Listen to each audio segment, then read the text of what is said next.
علیہ وسلم کا، فرمایا کہ ہر پیر کے دن، ہر جمعرات کے دن ہر امتی کا نامہ اعمال میرے سامنے پیش کیا جاتا ہے. ہر امتی کا اعمال نامہ سرکار کے سامنے کر دیا جاتا ہے. تیرے فلاں امتی کا یہ عمل ہے. ذرا مسجد میں بیٹھے ہو، قبلے کی طرف منہ کیے بیٹھے ہو، لوگوں سوچو تو صحیح، ہمارے اعمال نامے دیکھ کر آقا کو کتنا رنج ہوتا ہوگا.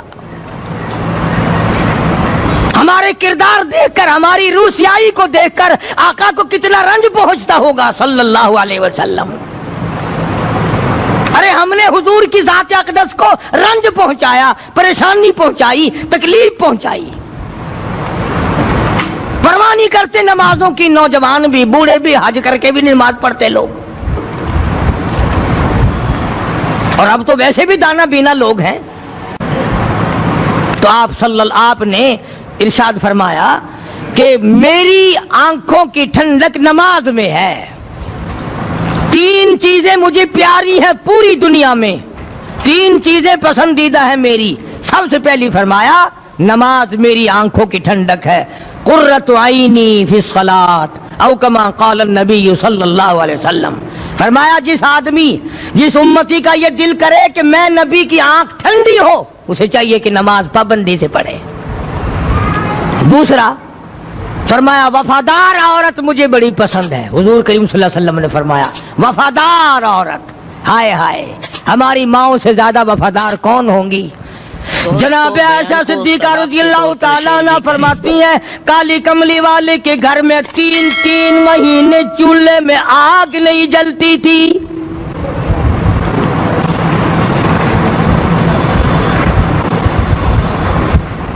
دوسروں کے واسطے ہے سیم و زر و گوہر، اور اپنا یہ حال ہے کہ چولہا ہے بجھا ہوا. جناب عائشہ صدیقہ رضی اللہ تعالیٰ عنہ فرماتی ہیں ہمیں 24 گھنٹے میں ایک پانی کا پیالہ اور ایک کھجور کا دانہ ملا کرتا تھا.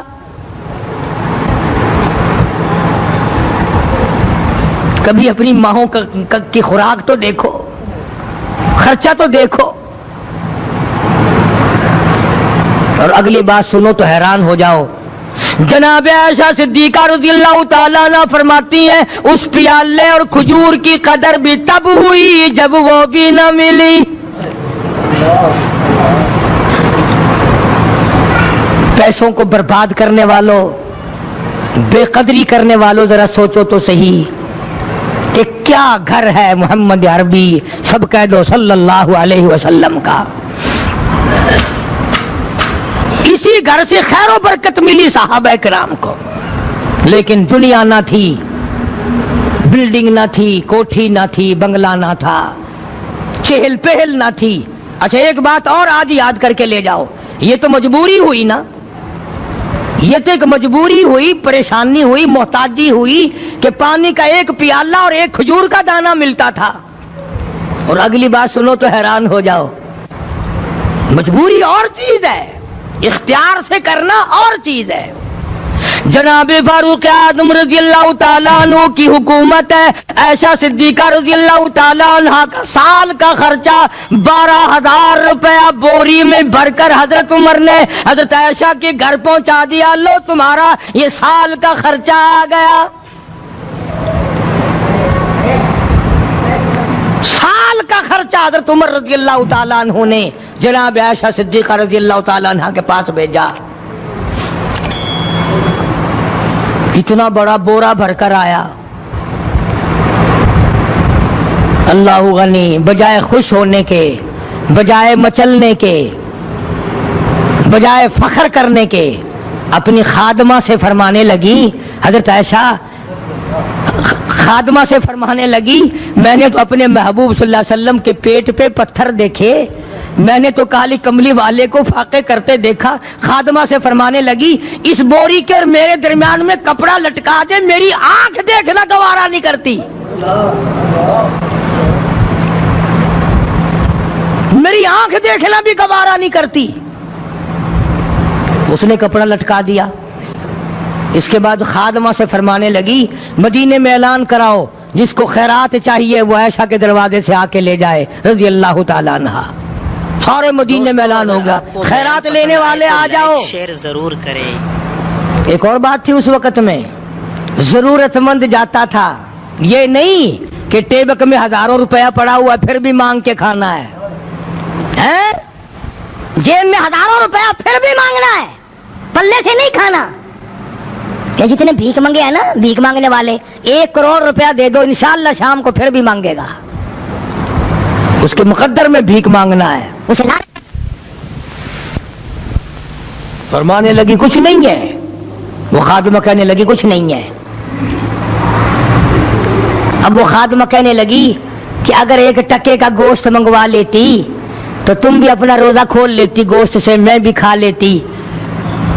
کیا جواب دیا اما عائشہ صدیقہ رضی اللہ تعالی عنہا نے؟ فرمانے لگی اب تانا دینے سے کیا فائدہ, تو نے اس وقت یاد کیوں نہیں دلایا؟ اس لیے میں نے یہ واقعہ سنا دیا کہ پہلی بار سن کر کے تو آپ لوگوں کے دل میں بھی یہ بات آئی ہے نا کہ جی مجبوری ہے, چوری تو وہ کرنے سے رہی بیچاری, پریشانی جو ہوئی, غربت جو ہوئی, تنگی جو ہوئی, چلو پانی کا پیالے پہ گزر کیا. اور نہیں, یہ حضرات اختیاری بھی فاقہ کرتے تھے. اب 12,000 آیا اور افطار کرنے کے لیے چھچوا رہے, کھجور بھی نہیں. اور ہم تو خدا جانے کب کب تک کا انتظام سوچتے ہیں, پوتے پوتیوں تک کا انتظام جب تک نہ کر لیں اور اولاد در اولاد تک کا انتظام نہ کر دیں اس وقت تک ہماری تسلی تو ہوتی نہیں. اسی کو مجذوب نے بڑے عجیب طریقے سے سمجھایا, کہتا ہے کہ آنے والی کس سے ٹالی جائے گی, آنے والی کس سے ٹالی جائے گی, اور جان ٹھہری جانے والی جائے گی, روح رگ رگ سے نکالی جائے گی, تجھ پہ ایک دن خاک ڈالی جائے گی. تیرے رشتہ دار عزیز اقربا دھڑا دھڑ مٹی پھینک کے ایسے آئیں گے گویا تجھے پہچانتے بھی نہیں. بڑی بڑی عجیب باتیں کہی مجذوب علیہ رحمت نے, اللہ کی رحمت نازل ہو اس کی قبر مبارک پہ, آمین کہو. کہتا ہے سب کی سب ہیں راہ روے کوئے فنا, سب چل رہے ہیں فنا کی طرف. اب یہ جو ہم لوگ بیٹھے ہیں نا خوش ہو رہے ہیں, میری 50 سال عمر ہو گئی, میری 60 سال عمر ہو گئی, میری 40 سال عمر ہو گئی, میری 30 سال کم عمر ہو گئی. اور اصل بات ہمارے دماغ میں, اپنے آپ کو آخرت کے لیے جس قدر ممکن ہو سکے تیاری کریں. آج کل بڑی رات ہے, سویرے اٹھو, کم سے کم صبح و شام ہر آدمی 1 تسبیح درود شریف کی, 1 تسبیح استغفار کی, اور 1 تسبیح تیسرے کلمے کی. یہ تو کم سے کم ہو ہی جائے. بکواس کرتے سو جاتے ہیں, بکواس کرتے اٹھ جاتے ہیں, بلا ہے کوئی زندگی کا معاملہ؟ اللہ سے معافی مانگتا سو جا اور معافی مانگتا اٹھ جا, خدا کی قسم اللہ کا دریائے کرم جوش میں آئے گا. تو یہ ساری چیزیں میں نے لیے عرض کی, تو وقت پورا کرنے والا حساب نہیں کہ نہ جانے کس کو توبہ کی توفیق ہو جائے. کم سے کم ان 3 تسبیحوں کو ہر مرد عورت لازمی پکڑ لے. 1 تسبیح درود شریف کی, 1 تسبیح سبحان اللہ والحمدللہ ولا الہ الا اللہ واللہ اکبر ولا حول ولا قوۃ الا باللہ العلی العظیم, اور 1 تسبیح استغفر اللہ الذی لا الہ الا هو الحی القیوم واتوب الیہ, یا استغفر اللہ ربی من کل ذنب واتوب الیہ, اور 1 تسبیح درود شریف کی اللہم صلی علی سیدنا مولانا محمد وعلی آل سیدنا مولانا محمد مبارک وسلم وصلی علیہ. جب 1 مرتبہ درود بندہ پڑھے گا 10 بار اللہ کی رحمت آئے گی, 10 گناہ معاف ہوں گے, 10 درجے بلند ہوں گے, 10 خطائیں معاف کر دی جائیں گی. تو کتنا بڑا اجر ہے. خصوصاً بوڑھوں کو چاہیے کہ وہ گپوں میں اپنا وقت خراب نہ کریں. خدا کی قسم قبر میں جانے کے بعد تجھے 1 سانس کی مہلت نہ ملے. پر مجھے اس بات کا افسوس ہے کہ آپ لوگ پورا مضمون سننے کی کوشش نہیں کرتے, بلکہ بعض لوگ بالکل اخیر میں سر سے, ایک ہے جمعے کی فضیلت حاصل کرنا, ایک ہے جمعہ پڑھنا, ایک ہے سیرو لہاونا, اس میں بڑا فرق ہے. ایک ہے سر سے اتارنا اور ایک ہے اس کی فضیلت کا حاصل کرنا. حدیث پاک میں آتا ہے کہ جمعے کے دن فرشتے دروازے پہ کھڑے ہو کر کے حاضری لگاتے ہیں. ہاں, اللہ صاحب مل کی ٹیکسٹائل مل کی حاضری کا تو پتا ہے, مسجد کی حاضری کا کوئی پتا نہیں. اگر دیر ہو جائے تو وہ گیٹ کیپر واپسی کر سکتا ہے, اگر دیر میں آیا تو یہ فرشتہ نہیں کہتا, لانتی ہوا پیچھے سے. بہت مدت کی بات ہے، علامہ یوسف بن نور رحمۃ اللہ علیہ زندہ تھے، میں کراچی تھا، تو حضرت نے مجھے فرمایا کہ جمعہ ہمارے یہاں پڑھا دو اب کے، میری والی وہ جمعہ پڑھاتا تھا ان دنوں میں. تو میں جب گیا تو ہم ایک چھوٹے سے دروازے سے داخل ہونے لگے. ایک پٹھان کہنے لگا پرلے دروازے سے چلو، میں بھی ادھر سے جاتا ہوں. میں نے کہا کیوں؟ کہنے لگا فرشتہ ادھر رجسٹر لیے کھڑا ہے، تم ادھر سے گھس جاؤ گے تمہارا حاضر ہی نہیں لگے گا. تو کہنے لگا فرشتہ بڑے گیٹ پہ کھڑا ہے ادھر چلو. تو کم سے کم اس پٹھان کا تو یہ عقیدہ ہے کہ فرشتہ کھڑا ہے، اور تمہارا خیال یہ ہے کہ جمعے کے دن نہ فرشتہ ہے نہ خدا ہے، کوئی بھی نہیں ہے. اس لیے سیرت النبی صلی اللہ علیہ وسلم کا عنوان شروع ہوگا. وقتی آؤ پورا مضمون سنو تاکہ لطف آئے، دل و دماغ بنے. اور عقیدہ میں نے تمہیں بتا دیا، لا الہ الا اللہ، خدا کے سوا الہ کوئی نہیں، مشکل کشا کوئی نہیں، پیدا کرنے والا کوئی نہیں، فصل میں دکان میں کارخانے میں اس کے سوا برکت دینے والا کوئی نہیں. اور یہ بات بتائی کس نے؟ محمد الرسول اللہ صلی اللہ علیہ وسلم. ہمارے نبی حضرت محمد الرسول اللہ صلی اللہ علیہ وسلم نے ہمیں یہ بات بتائی. خدا کے بعد خدا کوئی نہیں، مصطفیٰ کے بعد نبی کوئی نہیں. حضور صلی اللہ علیہ وسلم کے بعد کوئی کسی قسم کا جو نبوت کا دعویٰ کرے وہ کافر ہے، دجال ہے، بے ایمان ہے، وہ خنزیر سے بدتر ہے جو میرے آقا کے ختم نبوت کے تاج کو ہاتھ لگائے گا. فرمایا لہم قلوب لا یفقہون بہا. اللہ پاک جل شانہ فرماتے ہیں جس کا دل قرآن کریم سمجھنے کا عادی نہیں، لہم قلوب لا یفقہون بہا، جس کا دل قرآن سمجھنے کے لیے تیار نہیں، وَلَهُمْ أَعْيُنٌ لَا يُبْصِرُونَ بِهَا، جس کا کان اللہ کا قرآن سننے کے لیے تیار نہیں. أَمْ لَهُمْ آذَانٌ لَا يَسْمَعُونَ بِهَا، أَمْ لَهُمْ آذَانٌ يَسْمَعُونَ بِهَا، جس کا کان خدا کا قرآن سننے کو تیار نہیں. خدائی فیصلہ سنو، اللہ کے قرآن کا فیصلہ سنو، اللہ کے کلام کا فیصلہ سنو.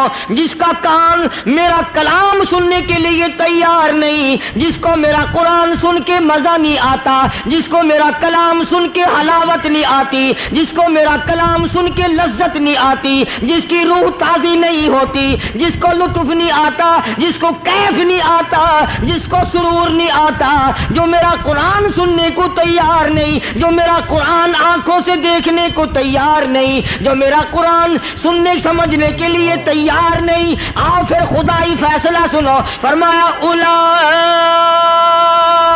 کالانعام.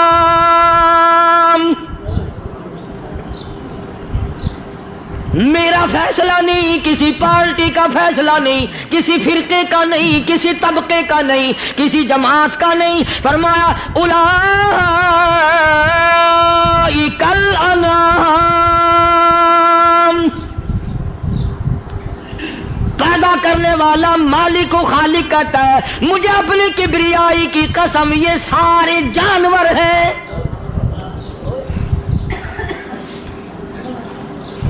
یہ سارے کے سارے جانور ہیں، یہ درندے ہیں جو ایک دوسرے کو چیر پاڑ کر کھاتے ہیں، یہ درندے ہیں جو ایک دوسرے کا خون پیتے ہیں. فرمایا بل ہم اضل، جانوروں سے بھی بدتر.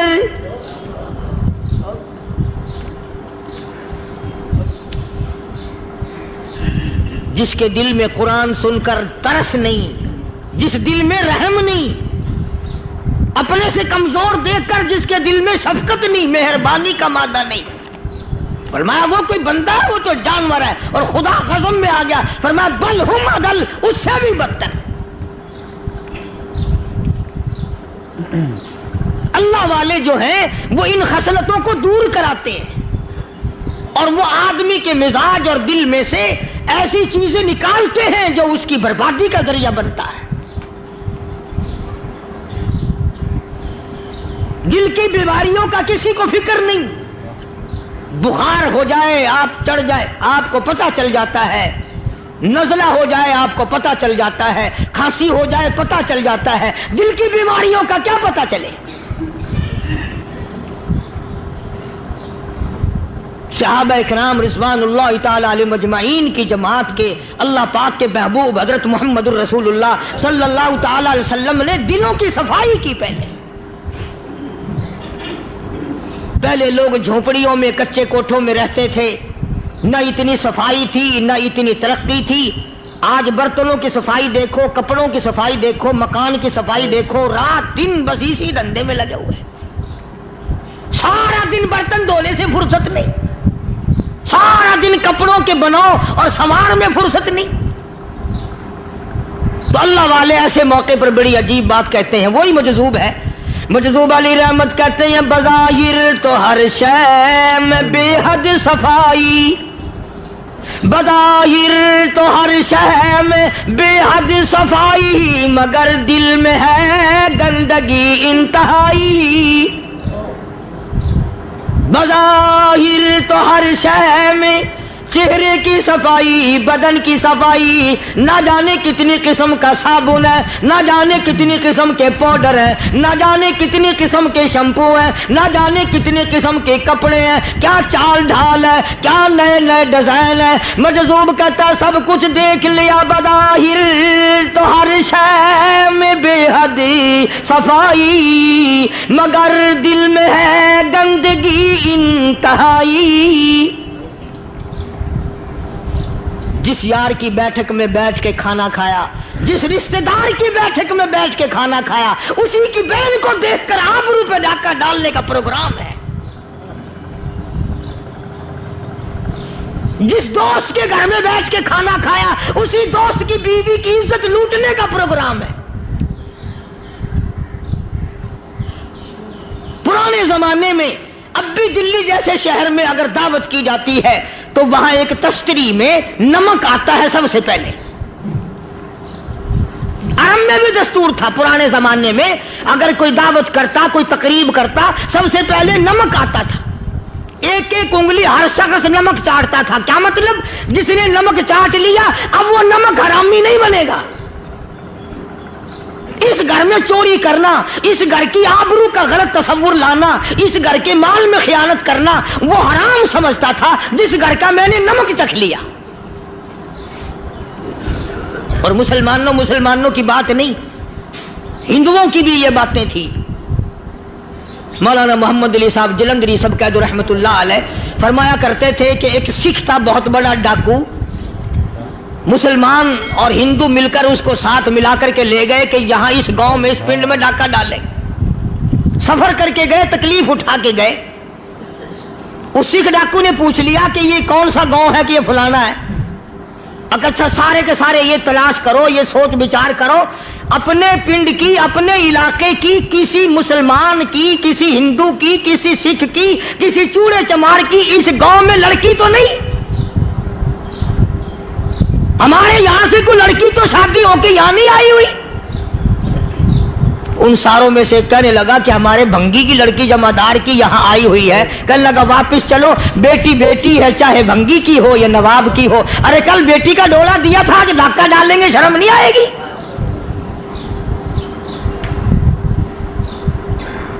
آج وہ تصور کہاں چلے گئے؟ اور ہم سب روتے پھرتے ہیں سکون نہیں, سکون نہیں, اطمینان نہیں. ارے اطمینان آئے گا کیسے؟ ہمارے دل بے ایمان ہے, نیتیں خراب ہے, آئے گا کہاں سے؟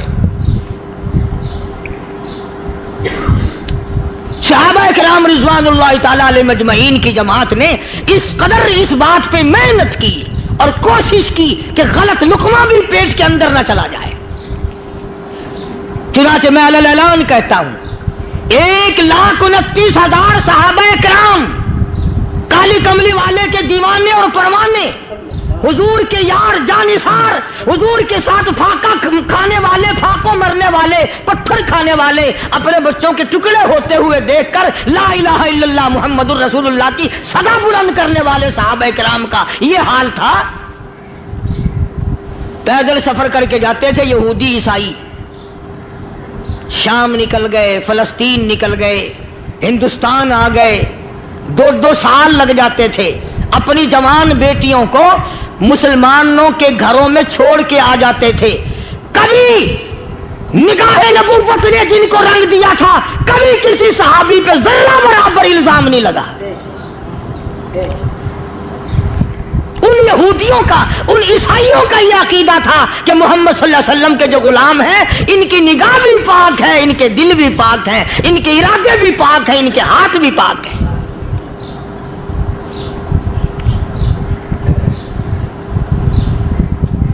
مصر کے گورنر نے، مصر کے جنرل کرنل نے خط لکھا سیدنا فاروق اعظم رضی اللہ تعالی عنہ کی خدمت میں. دور خلافت ہے حضرت فاروق اعظم کا. کیا خط لکھا کہ حضور مجھے کافی وقت گزر گیا ہے اور فلاں علاقے میں آپ کے حکم سے ہم نے جانا ہے اور راستہ صرف ایک ہے اور اس راستے میں جال بچھا دیا گیا. اب مجھے مشورہ دیں میں کیا کروں، حکم دیں مجھے.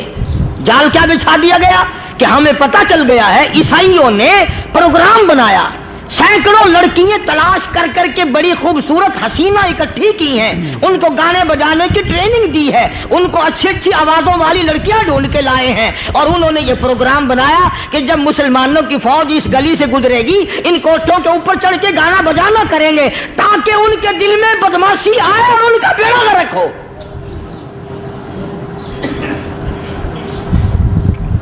کبھی کافر کا یہ عقیدہ تھا کہ مسلمان کا دل بگڑا تو یہ گیا، اس کی نیت میں خرابی آئی اور یہ تباہ ہوا.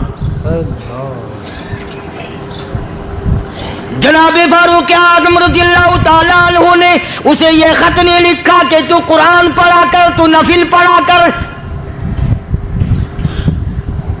امیر المومنین خلیفۃ المسلمین سیدنا فاروق اعظم رضی اللہ تعالیٰ عنہ نے اپنے جنرل کرنل کو خط لکھا کہ اس میں لمبی چوڑی فکر کی کوئی بات نہیں، اس میں کوئی پریشانی والی بات نہیں، کوئی سوچ و بچار والی بات نہیں. سارے تیری فوج میں، تیری کمان میں مسلمان ہیں، سب کو اکٹھا کر لے، ساروں کو اکٹھا کر کے قرآن کریم کے سورت نور کی 2 آیتیں سنا دے.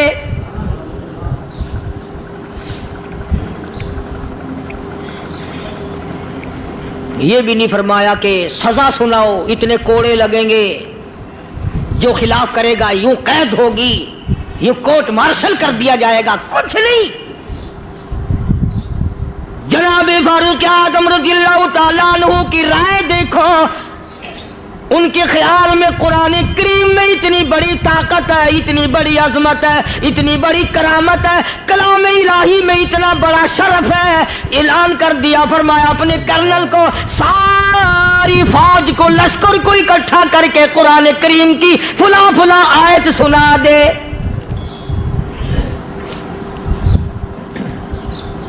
اور اس کے بعد بے دھڑک فوج کو، لشکر کو اسی راستے سے گزار کے لے جا، بے دھڑک لے جا. ہائے کبھی قرآن کی 2 آیتوں سے کام بن جاتا تھا، اب سارے قرآن سے میرا تیرا کام نہیں بنتا. قصور قرآن کا نہیں ہے، یہ میرا تیرا ہے. یہ تو اتنی وفادار کلام ہے، اتنی پاک کلام ہے، خدا کی قسم. ہزاروں رجسٹروں کے گتے، ہزاروں چائے کے ڈبے، ہزاروں مٹھائی کے ڈبے، لاکھوں کروڑوں دوائیوں کے ڈبے گندے نالوں پہ، کوڑیوں پہ، روڑیوں پہ پڑے ہیں، اور جس گتے نے قرآن کے ساتھ یاری لگا لی، خدا کی قسم کوئی آدمی بغیر وضو اس گتے کو بھی ہاتھ نہیں لگا سکتا. ہزاروں نہیں لاکھوں کپڑے مارکیٹ میں پڑے، پر جس کپڑے نے قرآن سے یاری لگا لی، جو کپڑا جسدان بن کر قرآن پہ چڑھ گیا، لوگ اس کو بھی چومتے ہیں اور چومنا چاہیے. یارو کپڑے نے قرآن سے یاری لگائی تو کپڑا عظمت والا بن گیا، گتے نے یاری لگا لی تو گتا بن گیا. ہزاروں قسم کے کاغذات روزانہ ذلیل ہوتے پھرتے ہیں، جس کاغذ پہ قرآن لکھا گیا وہ عظمت پا گیا، جس سیاہی سے قرآن لکھا گیا وہ سیاہی عظمت والی بن گئی. ارے اگر مسلمان قرآن کو اپنے اندر پیدا کر لے، اس کی عظمت کو بسا لے، اس کو اپنا لاہ عمل بنا لے، اس کو اپنے سر پہ رکھ لے، تو کیا یہ بندہ قرآن کے ساتھ وفاداری کرے تو قرآن کیا خیال ہے قرآن بے وفائی کر دے گا؟ یقین نہیں، یقین اصل بات اعتقاد کی ہے. یقین کا تو یہ عالم بنا ہوا ہے کہ اگر کوئی چوری کا معاملہ ہو جائے اور کسی پر شبہ ہو، اگر اسے کہو کہ قرآن اٹھا دے تو دیر نہیں لگائے گا. اور اگر کہے کہ فلانی خانگاہ کا کنڈا مار دیا کہ یہ کام میں نہیں کرتا. خانگاہ کے کنڈے پہ ایمان ہے، قرآن پہ ایمان نہیں. اس پر یقین ہے کہ پیر اندھا کر دے گا، اور یہاں یقین نہیں کہ جس خدا نے پیدا کیا اگر میں نے جھوٹا قرآن اٹھایا تو وہ برباد کر دے گا.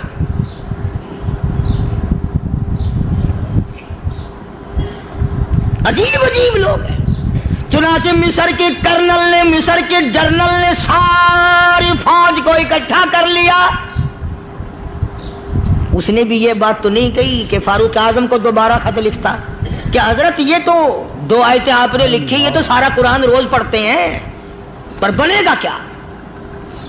جیسے فاروق اعظم کا یقین تھا، فاروق اعظم کی فوج کے کرنل کا بھی یقین ہے، فاروق اعظم کے فوج کے جنرل کا بھی یقین ہے. اس نے ساری فوج کو اکٹھا کیا، لشکر کو جمع کیا، اور اس کے بعد کہنے لگا قل للمؤمنین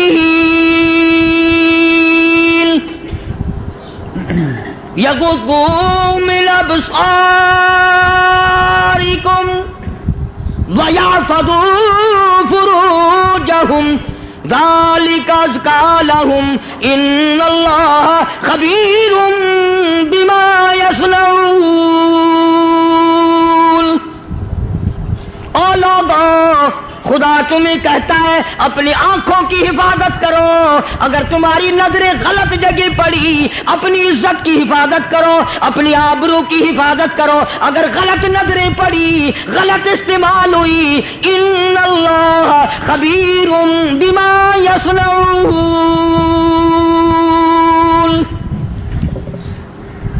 اللہ پاک تمہاری ساتھ ساتھ ہے، وہ ہر چیز کو دیکھتا جائے گا، وہ ہر چیز تمہاری دیکھے گا. چنانچہ تاریخ شاہد ہے، ابن حشام نے لکھا ہے، ابن خلدون نے لکھا ہے، اور کئی مورخین نے لکھا ہے کہ جب مسلمان جنرل نے، مسلمان کرنل نے اپنی فوج کو قرآن کی 2 آیتیں سنائی اور اس کے بعد حکم دیا چلو، تمام کا تمام لشکر چل رہا ہے. ادھر ڈھول بجا، دھماکے بجے، گانا شروع ہوا، گانا بجانا شروع ہوا، ساری فوج نکل گئی، سارا لشکر چلا گیا. لڑکیوں نے دیکھا کہ یہ تو ختم ہو گئے، نیچے آواز دے کے کہنے لگی اور جانے والوں یہ ساری فوج کئی اندھوں کی فوج تو نہیں.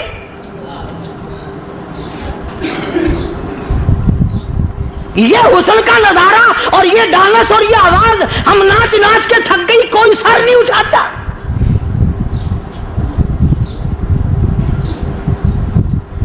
اور آج دیکھ لیں آپ، ہر گھر کے اوپر وہ لگا ہوا ہے ایریل، لعنت کا ایریل لگا ہوا ہے، لعنت کا ایریل. حاجیو تم کیا کہتے ہو کہ ہمارے گھر کا اس میں کیا بگڑے گا؟ خدا کی قسم وہ بگڑتا ہے، وہ دیمک لگتی ہے، وہ تباہی پھرتی ہے، تمہیں پتہ بھی نہیں چلتا. تم نے کیا سوچ رکھا ہے؟ مسلمان کرنل کے حکم پہ ساری فوج نکل گئی. ناچنے والی گانے والی لڑکیاں عیسائیوں کی حیران ہیں. کیا ہوا؟ لاکھوں کی تعداد میں فوج گزر گئی، کوئی نگاہ اٹھا کے نہیں دیکھتا. ایک مسلمان سپاہی گزرتا گزرتا نیچی نظریں کیے کیے کہنے لگا سر کیسے اٹھائے، نگاہ کیسے کوئی اٹھائے گا؟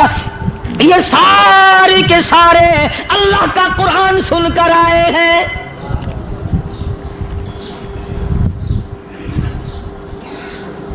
کیسے کوئی نگاہ اٹھائے گا؟ کیسے کوئی سر کو اٹھائے گا؟ یہ سارے کے سارے اللہ کا قرآن سن کر آئے ہیں. ان کا عمل ہوا نا قرآن پہ، ان کے عمل کا کتنا بڑا اثر پڑا. مورخین نے لکھا، ابن حشام لکھتا ہے عیسائی لڑکیوں نے چھلانگیں لگا دی، کوٹھی سے نیچے آ گئی، کہنے لگی عام مسلمانوں وہ قرآن ہمیں بھی سنا کے جاؤ جس میں اتنی اسپرٹ ہے، اتنی طاقت ہے، جو حسن کے نظارے سے روک دے، جو گانے بجانے سے روک دے. یہ تو آدمی کے دل کا سکون ہے. نہ گانا سنتے ہو، نہ حسن کا نظارہ کرتے ہو، جاتے والے یوں نہ جاؤ، ہمیں بھی وہ قرآن سنا کے جاؤ.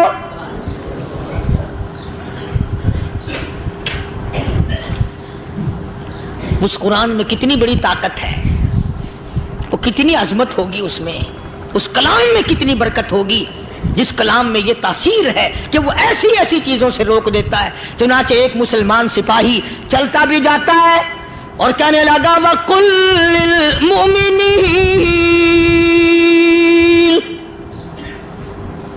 وَقُلْ لِلْمُؤْمِنِينَ، قرآن کی آیت پڑھ کے سنائی. سینکڑوں نہیں بے شمار لڑکیاں ایک مسلمان کی زبان سے اللہ کا قرآن سن کے کہنے لگی اور جانے والوں چھوڑ کے نہ جاؤ، ہمیں بھی کلمہ پڑھاؤ.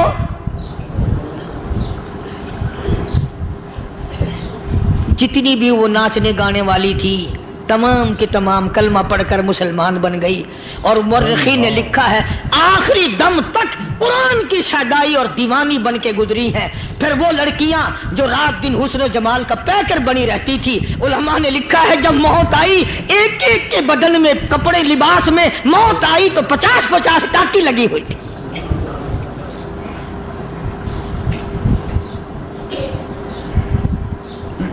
بظاہر تو آج بھی بڑی جھاڑا پنجی ہے، بڑی صفائی ہے، بڑی دوڑ دھوپ ہے.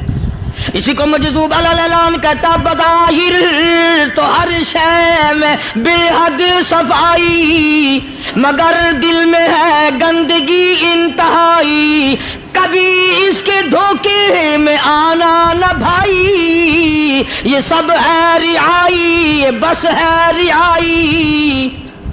یہ تو چیز ہی کچھ نہیں. بڑے بڑے دھندے ہمیں پلٹتے دیکھے، بڑے بڑے نظام بگڑتے دیکھے. محمد عربی صلی اللہ تعالی علیہ وسلم کے دربار میں بڑے بڑے لوگ آتے تھے. اللہ غنی، نگاہ نبوت نے جس کو رنگ دیا سبحان اللہ، پھر قیمت جو بن گیا وہ اسلام کی دولت سے پیچھے نہ ہٹا. کوئی پیچھا پھر کے دیکھا ہی نہیں کہ ہم کیا کر رہے ہیں. ایک لذت تھی، ایک کیف تھا، ایک سرور تھا صحابہ کرام کو. کہاں سے وہ چیز ہم لائیں؟ کیسے ہم میں وہ چیز پیدا ہوگی؟ جنگ بدر ہوا، بڑی بہترین بات ہے، توجہ لکھ کے لے جاؤ، انشاءاللہ قبروں میں دعائیں دو گے. جنگ بدر ہوا، 70 سے زیادہ کافر پکڑے گئے، مدینے میں پکڑ کے قیدی بنا کر کے لائے گئے.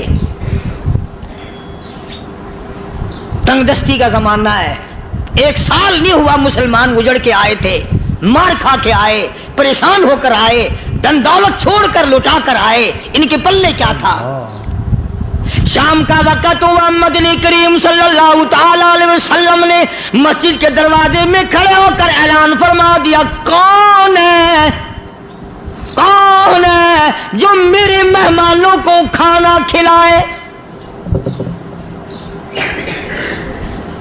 اور وہ مہمان کوئی شہنشاہ نہیں تھے، ہیں بھی کافر، ہیں بھی اسلام کے دشمن، آئے بھی صحابہ کرام کو مارنے، میدان جنگ سے پکڑ کے لائے گئے، جنگی قیدی ہیں. اس نبی کی طرف کبھی منہ کیا کر جس نبی کا تو غلام ہے، امتی بڑا پھرتا ہے. فرمایا کون ہے جو میرے مہمانوں کو کھانا کھلائے. صحابہ کرام میں سے کسی نے 2 پکڑ لیے، کسی نے 1 کو ساتھ لے لیا. ایک بنادار سا غریب سا صحابی ہے، اس نے ساتھ لے لیا ایک مہمان اور گھر لے کے گیا. بیوی کو کہنے لگا کہ کھانا کتنا ہے؟ کہ بس 1 آدمی جوگا ہے، 1 آدمی کی کافی ہوگا. کان میں کہنے لگا اپنی بیوی کے، دستور تھا عرب کا، مہمان اور میزبان اکٹھے کھایا کرتے تھے. اپنی گھر والی کے کان میں کہنے لگا کہ اس کے آگے کھانا رکھ دیں گے مہمان کے، جب یہ کھانا شروع کر دے گا کسی بہانے سے دیوا بجھا دیو، میں یوں ہی منہ کو خالی ہلاتا رہوں گا، یہ کھانا کھا لے گا، پیٹ بھر جائے گا اس کا. چنانچہ کھانا آگے رکھ دیا، جو کچھ بھی تھا. اس نے کھانا شروع کیا کہ جی آپ بھی کھائیں، کہ ہاں میں بھی کھا رہا ہوں. بس یوں ہی کھانے میں بھی ہاتھ لگائے، منہ کو بھی ہاتھ لگائے اور منہ کو چلائے بھی برابر. بیوی نے چراغ بجھا دیا. یہ عمل تو صحابی کر رہا ہے اپنے گھر میں. ادھر قرآن کریم نازل ہو گیا محمد کریم صلی اللہ علیہ وسلم کی ذات پہ، فرمایا وَيُؤْثِرُونَ عَلَىٰ أَنفُسِهِمْ وَلَوْ كَانَ بِهِمْ خَصَاصَةٌ. وَمَن يُوقَ شُحَّ نَفْسِهِ فَأُولَٰئِكَ هُمُ الْمُفْلِحُونَ۔ اور میرے محبوب مبارک کو تیری امت میں ایسے لوگ بھی ہیں جو اپنا منہ خالی ہلا رہا ہے، بیوی بھوکی بیٹھی ہے، چراغ بجھائے بیٹھی ہے اور اپنے ہاتھ کو خالی چلا رہا ہے اور میرے بندے کا پیٹ بھر رہا ہے۔ اور میرے محبوب مجھے اپنی عظمت کی قسم، میں تیری ان دیوانوں پہ جنت واجب کر چکا۔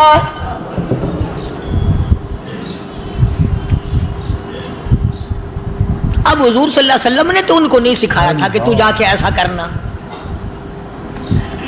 قدرتی مزاج ایسا بنا دیا تھا۔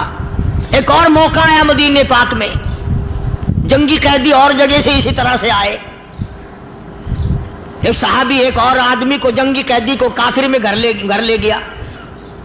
بیوی کہنے لگی کہ ایک ہی آدمی کا کھانا ہے بس، انہوں نے کہا اس کو دے دو۔ وہ کافر جنگی قیدی کہنے لگا جی آپ بھی کھائیں، کہنے لگا بھی بات ہے صاف، ایک آدمی کا کھانا ہے، تو کھانا کھا، میں درخت کے پتے چبا لیتا ہوں۔ وہ کہنے لگا میں کھاؤں گا پتے، انہوں نے کہا تو رئیس آدمی ہے مکے کا، میں پرانا غریب ہوں، مجھے پتے چبانے کی عادت ہے، تیرے پیٹ میں درد نہ ہو جائے، میں عادی ہوں پتے چبانے کا۔ اس نے پتے چبا لیے۔ کافر مسافر اور مہمان جو تھا جنگی قیدی، اس کو کھانا کھلا دیا۔ دوسرے دن پھر ایسی نوبت آئی، اس نے کہا آپ بھی میرے ساتھ کھانا کھائیں گے؟ کہ نہیں بھائی تو کھا، میں پتے چبانے کا عادی ہوں۔ 2 دن تو اس کافر نے کھانا کھا لیا، اور جب تیسرے دن اس کے آگے کھانا آیا، انہوں نے کہا بھائی تو ہی کھا، بس اتنا ہی کھانا ہے، میں تو میاں بیوی ہم تو پتے چبا لیں گے۔ اور کہنے لگا مدینے والوں تم خود پتے چباتے ہو، دشمنوں کو کھانا کھلاتے ہو، آج میری بھی ایک شرط ہے، پہلے کلمہ پڑھا پھر کھانا کھلا۔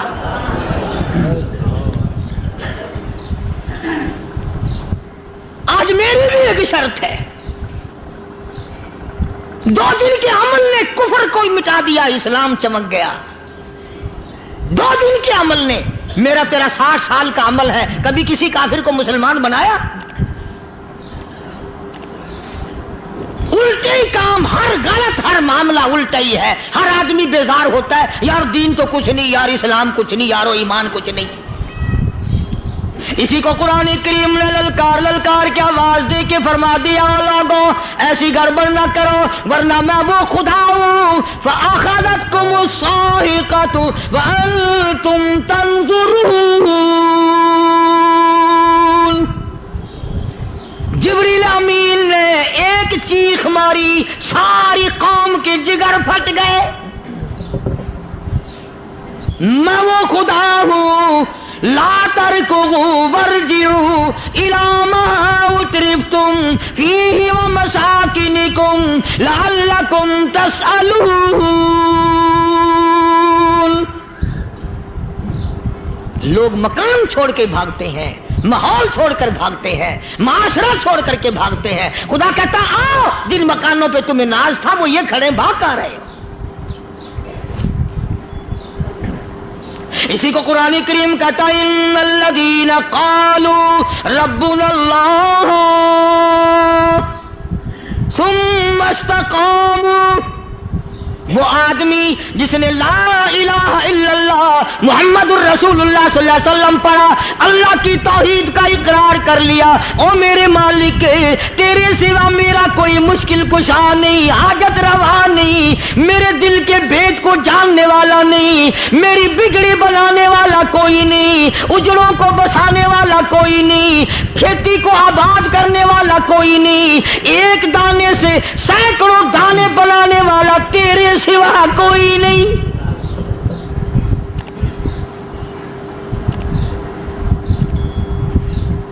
کھیتوں میں جاؤ، کبھی یہ تو سوچو کہ دنیا میں حکومتوں نے کتنے مل لگا رکھے ہیں، چینی کے، شکر کے کتنے مل ہیں، کتنے ڈیپو ہیں، پھر بھی قلت ہو جاتی ہے۔ اور یہ اللہ میاں نے کتنا میٹھا کیلے میں، سنترے میں، مالٹے میں، انگور میں، سیب میں، کبھی یہ بھی سنا کہ اللہ میاں کا شوگر مل فلاں علاقے میں لگا ہوا ہے؟ کبھی یہ تو دیکھو کہ یہ قدرت کاملہ کے سوا اور کون پیدا کر رہا ہے؟ فرمایا جس نے اللہ کی توحید کا اقرار کر لیا، محمد عربی صلی اللہ علیہ وسلم کی ختم نبوت کا اقرار کر لیا، خدا کے بعد خدا کوئی نہیں، مصطفیٰ کے بعد نبی کوئی نہیں۔ پھر قرآن نے شرط لگائی ثم استقاموا، پھر اس پر جمع رہے، ڈٹا رہے، یوں نہیں کہ کبھی ادھر لڑک گیا کبھی ادھر لڑک گیا۔ لوگ تو بدل جاتے ہیں، لوگوں کا کیا ہے؟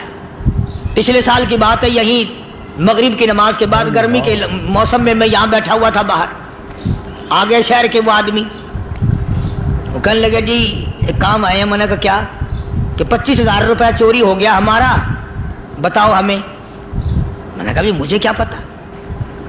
انہوں نے کہا نہیں سارا شہر کہتا ہے کہ قاری نہیں بتا دیتا ہے۔ میں نے کہا اچھا یہ یوں نہیں جانے کا۔ میں نے کہا پھر آدھے لوں گا۔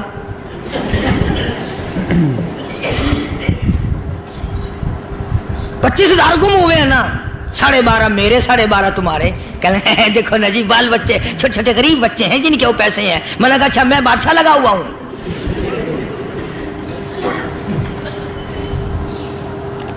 انہوں نے کہا جی سودا مہنگا۔ میں نے کہا پھر کہیں اور چلے جاؤ۔ جتنا میں نے سمجھایا نہیں ماننا کہ اگر ہمیں یوں پتہ چل جائے مولویوں کو ولیوں کو تو پھر یہ لاکھوں کروڑوں پولیس والے رکھنے کی ضرورت ہے بھلا؟ اتنی بڑی فوج کا رکھ کر کیا کریں گے ہم؟ اربوں روپیہ فوج کا خرچہ ہے، ایک ولی کو اس بارڈر پہ بٹھا دیں گے، ایک ولی کو اس بارڈر پہ بٹھا دیں گے، پھر ہم بڑھانا دیں گے اولیاء کرام رجمت۔ ذہنیت ماری گئی، سمجھ نہیں پاتے، دین کے قریب نہیں آتے لوگ، سمجھتے نہیں۔ فرمایا ثم استقاموا تتنزل علیہم الملائکۃ الا تخافوا ولا تحزنوا وابشروا بالجنہ التی کنتم توعدون۔ قرآن کہتا ہے ادھر ولی کی موت آتی ہے، ایسا آدمی جو اپنے کلمے پہ جمع رہے، شرک و بدعت کی لعنت سے بچے، کفر و نفاق سے بچے۔ ادھر موت آتی ہے، ادھر فرشتے کہتے ہیں گھبرانا، غم نہ کر، بہشت کے دروازے تیرے لیے سارے کھلے ہوئے۔ اللہ وَلَكُمْ فِيهَا مَا تَشْتَهِي أَنفُسُكُمْ وَلَكُمْ فِيهَا مَا تَدَّعُونَ۔ فرمایا ہم تمہاری ہر اس تمنا کو پورا کریں گے، ہر اس آرزو کو پورا کریں گے، جو مانگو گے وہی ملے گا، جو کہو گے وہی دیا جائے گا۔ نحن اولیاؤکم فی الحیات الدنیا وفی الآخرہ، ہم دنیا میں بھی تمہارے کارساز ہیں، ہم آخرت میں بھی تمہارے کارساز ہیں، ہم دنیا میں بھی تمہارے دوست ہیں، آخرت میں بھی تمہارے دوست ہیں، اور خدا کے یہاں وہ انعام ملے گا۔ اللہ غنی، رائی کے دانے کے برابر نیکی کی ہوگی، جب پہاڑوں کے برابر ثواب ملے گا تو آدمی حیران ہوگا، یا اللہ تیرے جیسا بینک تو کسی کا بھی نہیں۔ رائی کا دانہ لے کر پہاڑ واپس کر دیا، مالک نے نجات کا ذریعہ بنا دیا۔ فرمایا نزلا من غفور رحیم، یہ مہمانی ہے پروردگار عالم کی طرف سے۔ قرآن اعلان کر کر کی کتاب بالاسحار ہم یستغفرون۔ اللہ پاک فرماتے ہیں میرے بندوں کی نشانی یہ ہے کہ وہ آخری رات میں بڑے ویلے سحری کے وقت اٹھ کر استغفار کرتے ہیں، اللہ کے حضور میں معافی مانگتے ہیں، روتے ہیں، عاجزی کرتے ہیں۔ کہتا کہ ایک تڑپ سی دل میں امنگتی ہے، ایک درد جگر میں ہوتا ہے، ایک تڑپ سی دل میں امنگتی ہے، ایک درد جگر میں ہوتا ہے، ہم رات کو رویا کرتے ہیں جب سارا عالم سوتا ہے۔ سب لوگ سوئے ہوئے ہوں، اور اللہ کا دروازہ کھٹکھٹا، اندھیرے میں مالک کائنات کے سامنے جھولی پھیلا، اپنی بگڑی کا سوال کر، اپنی مشکلات اس مالک کے سامنے پیش کر جو سارے جہان کا خالق و مالک ہے۔ عقیدہ بھی بناؤ، اعمال بھی بدلو، مزاج بدلو، طبیعتوں میں انقلاب لاؤ، اور لوگوں ان گھروں کو مسلمانوں والے گھر بناؤ۔ تم برا مان کے جاؤ یا بھلا مان کے جاؤ، میں اپنے عقیدے کی بات کو چھپاتا نہیں۔ جس گھر میں کوئی مرد عورت قرآن کے کھولنے والا نہیں، میں اس گھر کو مسلمان کا گھر نہیں کہتا، وہ چوڑے اور کراڑ اور سکھ کا گھر ہے۔ تمہیں یہ سکھایا کس نے ہے کہ مرنے کے بعد قرآن پڑھا جاتا ہے اور ساری زندگی میں نہیں پڑھا جاتا؟ یہ قرآن مردوں کے لیے تھوڑی آیا، یہ زندوں کے لیے آیا ہے۔ حدیث پاک میں آتا ہے، حضور کریم سب کہہ دو صلی اللہ علیہ وسلم نے فرمایا، عیسیٰ علیہ الصلوۃ والسلام ایک قبرستان سے گزرے، گورستان سے گزرے تو ایک قبر کو دیکھا، وہ نبی ایسا تھا، اس کے معجزات ایسے تھے۔ قبر میں دیکھا تو ایک بڑھیا جل رہی ہے، سڑ رہی ہے، تباہ ہو رہی ہے، رو رہی ہے۔ تو عیسیٰ علیہ الصلوۃ والسلام پناہ کر کے وہاں سے گزر گئے۔ چند دنوں کے بعد جو اسی قبر کے پاس سے گزرے تو عیسیٰ علیہ السلام کو دھیان آیا کہ اس قبر میں ایک بڑھیا بڑی عذاب بھگت رہی تھی، مگر اس دن جو دیکھا وہ تو عیش میں بیٹھی ہے، تخت میں بیٹھی آرام کر رہی ہے۔ سیدنا عیسیٰ علیہ الصلوۃ والسلام نے اللہ پاک سے سوال کر دیا، الہی مرنے کے بعد تو آدمی کوئی نیکی بھی نہیں کر سکتا، اس نے کیا کر لیا جو اس کا سارا نظام بدل گیا؟ آواز آئی، اے عیسیٰ لکھ کے لے جاؤ، یہ بات حضور کا فرمان ہے۔ فرمایا، اے عیسیٰ، اس مائی کے چھوٹے سے پوتے نے استاد کے پاس جا کر کے پڑھا بسم اللہ الرحمن الرحیم، اس ننھے سے منہ سے، چھوٹے سے منہ سے جب یہ لفظ نکلا، اے اللہ تو بڑا مہربان ہے، تو بڑا کریم ہے۔ عیسیٰ چھوٹے سے منہ سے جب نکلا، وہ تو معصوم تھا، اس کے منہ سے جب نکلا نا تو میں بڑا مہربان ہوں، میں نے اس معصوم بچے کے صدقے میں اس کی دادی پہ کرم کر دیا۔ اس کے نام میں بڑی برکتیں ہیں، اس اللہ کا نام لینے میں بڑی برکتیں ہیں۔ گڑ میں مٹھاس ہے، اللہ کے نام میں مٹھاس نہیں۔ ٹافیوں میں مٹھاس ہے، اللہ کے نام میں مٹھاس نہیں۔ تم نے چکھ کے نہیں دیکھا، اگر تم چکھ لو خدا کی قسم دنیا کی کوئی چیز اچھی نہ لگے اللہ کے نام کے مقابلے میں۔ اللہ پاک مجھے اور آپ سب کو اپنا نام لینے کی توفیق عطا فرمائے، اپنے قرآن کی تلاوت کرنے کی توفیق عطا فرمائے، اور اپنا ذکر اور اپنا فکر اور اپنے شکر کی توفیق عطا فرمائے، اور اللہ پاک ہم سب کو یہ ہمت دے کہ مرتے دم تک ہم قرآن سے یاری کریں، قرآن سے وفاداری کریں۔ وآخر دعوانا ان الحمدللہ رب العالمین۔ ماشاء اللہ، سبحان اللہ، سبحان اللہ۔ دوستو کیسا لگا آپ کو ہمارا یہ بیان؟ اگر بیان پسند آیا ہو تو اسے لائک کریں، ہمارے چینل کو سبسکرائب کریں اور دوسروں تک سے شیئر ضرور کریں۔